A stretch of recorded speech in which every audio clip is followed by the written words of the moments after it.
Chronic inflammation is a kind of an exaggeration of a normal process.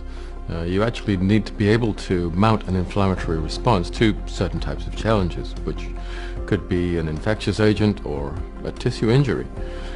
And under those circumstances, the acute inflammatory response is part of your defense, it's part of the healing process. It's very complex. There's lots of feed-forward loops, feedback loops. You need to drive it to a certain level and you need to pull it back.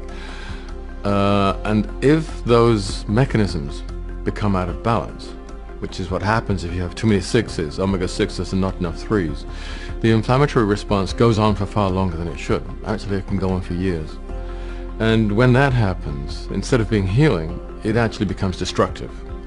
I mean, you know, it's a bit like what happens when you start a fire in the hearth in your living room. You want the fire to be warm enough to heat the room, but you don't want to burn the house down. If you're eating the wrong kind of diet, you've got the wrong 6-to-3 balance, and you don't have enough polyphenols, and you're eating a processed food diet, then under those circumstances, you're going to have chronic inflammation, which is going to lead to the progressive destruction of healthy tissue, which will go on for years until it comes to the surface as a chronic degenerative disease. That's how they're linked together.